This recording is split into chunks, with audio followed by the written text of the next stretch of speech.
Et on y retourne, ils sont déjà dedans. Allez, c'est parti. Les merveilles rejouées. Il y en a eu une, deux, et il n'y en a pas sur le deuxième draft. Alors attendez, je vais juste relancer pour qu'on puisse bien voir. Voilà, 2 merveilles rejouées en haut. Une en bas. Ah mince, il a déjà choisi aussi, hein, on la voit pas? Comment ça se fait? C'est le livre qui choisit du coup les deux. Voilà.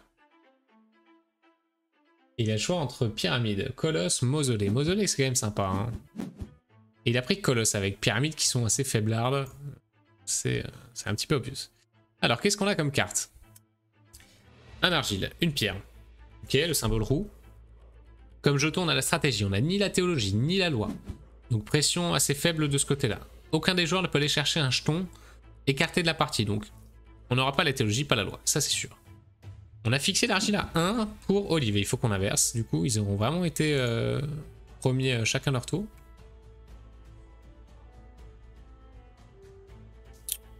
On a récupéré une pierre en haut. Ok. On veut surtout pas révéler des cartes face cachée ici, hein, parce qu'on peut tomber sur la carte 4 pièces d'or. Oh, qu'elle fait envie cette carte. Hein. Oh, qu'elle fait envie.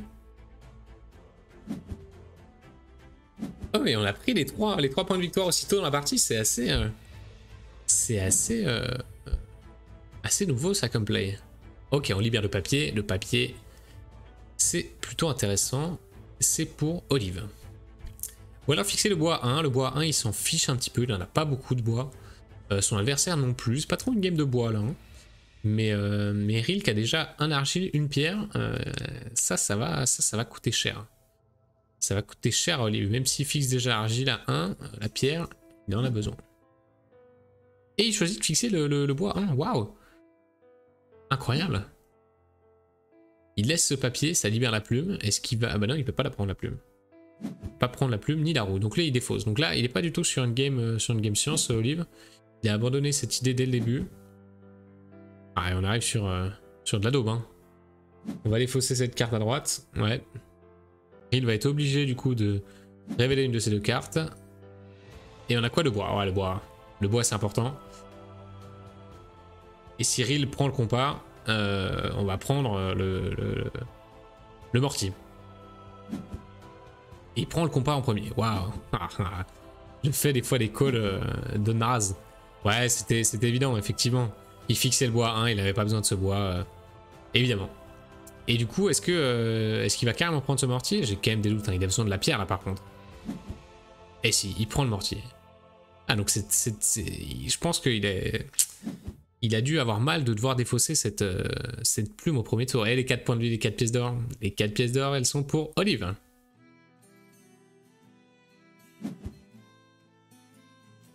Ah, Olive qui n'a aucune carte de ressources.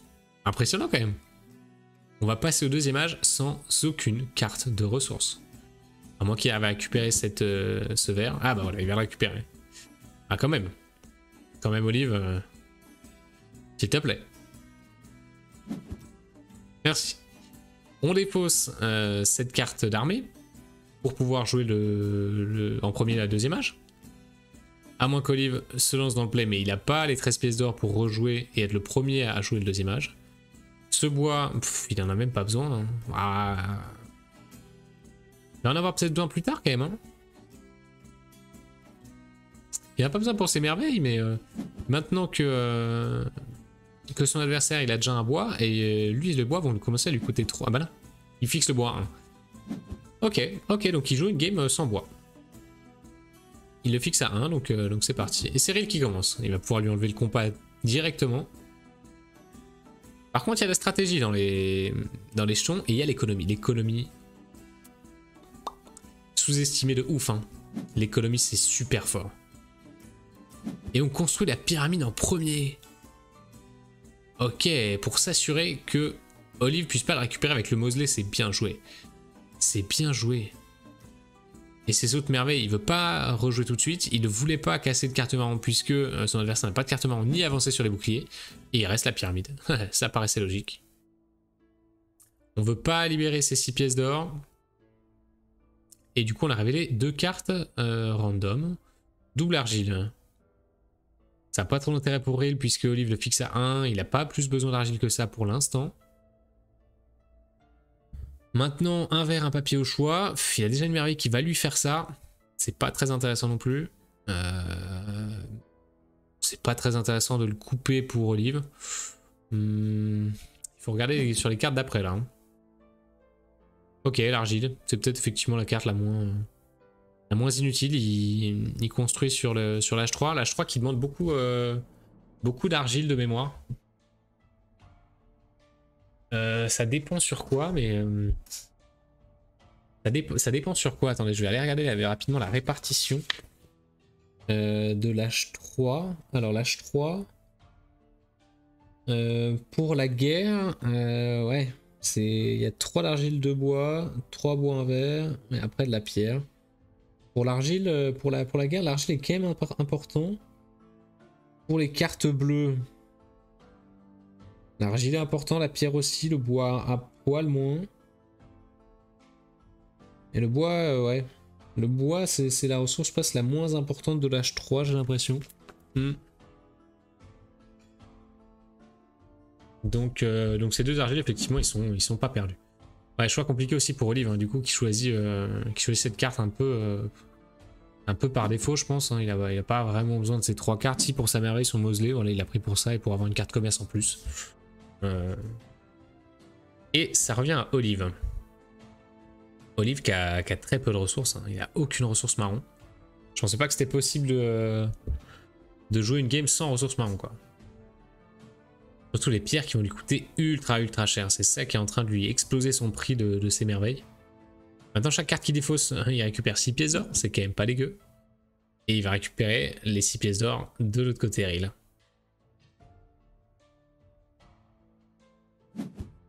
Ok. Et on révèle quoi? Rien à faire. Et du coup, est-ce qu'il va craquer un rejouer tout de suite pour aller récupérer ce mortier? Pourquoi pas?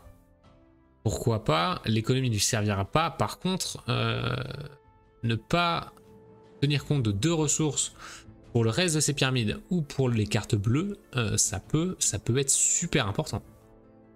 Ça peut être super important. Maintenant, est-ce qu'il va juste enlever une carte bleue et révéler des cartes au hasard? Ça laisserait un vert pour son adversaire. Il n'intéresse pas plus que ça, franchement. Juste pour le Sphinx. On pourrait la prendre, mais... il prendrait le... Ah ouais, non, il rejoue tout de suite. C'est le premier move qu'on a annoncé. Et ah ouais, il rejoue, il prend le mortier. Et là, est-ce qu'il tente une stratégie? Un jeton stratégie? J'y crois pas trop. Stratège? J'y crois pas. Moi, je pense qu'il va prendre pyramide. Il va prendre maçonnerie ou architecture. Parce que vu comme il est parti au niveau des ressources, ça va lui coûter cher. Pour la pierre. Après, il fixe le prix à 1, mais ça veut dire que chaque carte va lui coûter au moins 3 ou 4. Est-ce qu'il est prêt à défausser autant de cartes de l'âge 1? Ouais. Les cartes d'armée, là, elles lui coûtent... celle en haut à droite, elle lui coûte que 2 en soi. Comme il a les cartes grises, c'est vrai qu'il est pas... Voilà, il est pas si mal, mais les pierres... Hein, les pierres vont lui coûter horriblement cher. Alors que là, avec un jeton architecture, il est très bien pour finir ses merveilles, quoi.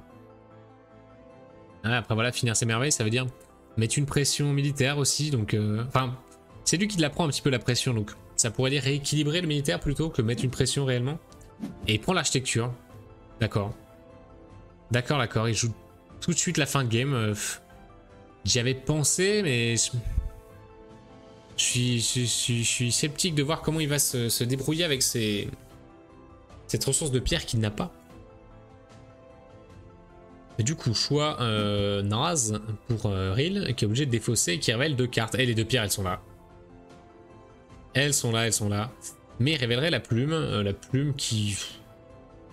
Personne va tenter la science maintenant. Et il lâche même pas la pierre. Waouh, il est parti en mode point de victoire, ça y est, c'est parti. Il a mis le rouleau compresseur, Olive. Il a décidé... Il perdra pas à la suprématie militaire, il perdra pas à la science.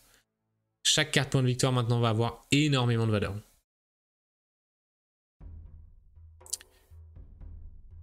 Ces merveilles valent pas très cher hein, en point de victoire, donc C'est peut-être pour ça qu'il est beaucoup plus axé sur la carte. Mais regardez cette carte là.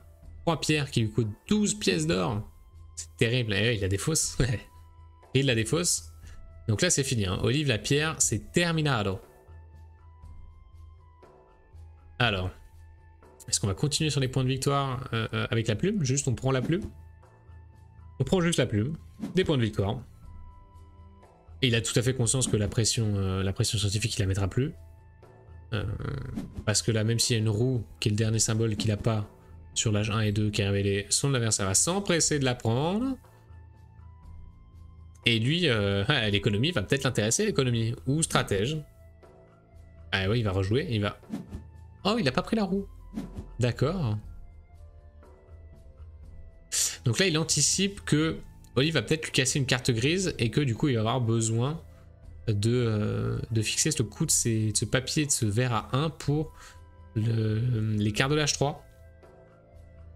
Et il décide de ne pas mettre cette pression militaire dans la partie. D'accord. C'est curieux en même temps, hein, parce que là, il était pas trop mal parti là, s'il prenait le stratège, mine de rien. Son adversaire, là, il était obligé...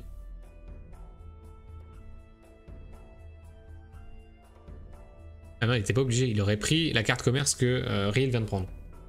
Donc non, il n'aurait pas été obligé. Il n'aurait pas été obligé de...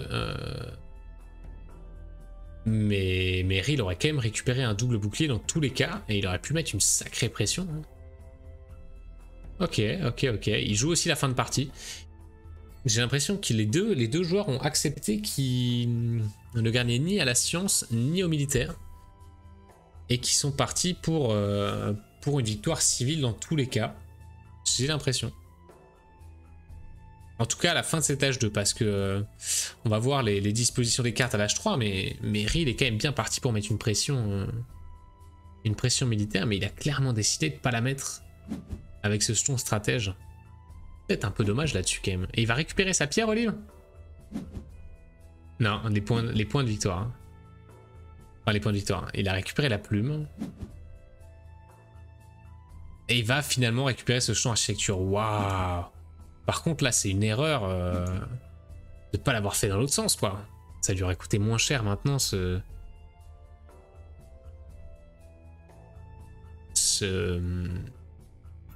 cette merveille. Après, il s'est assuré d'avoir les 7 points de victoire.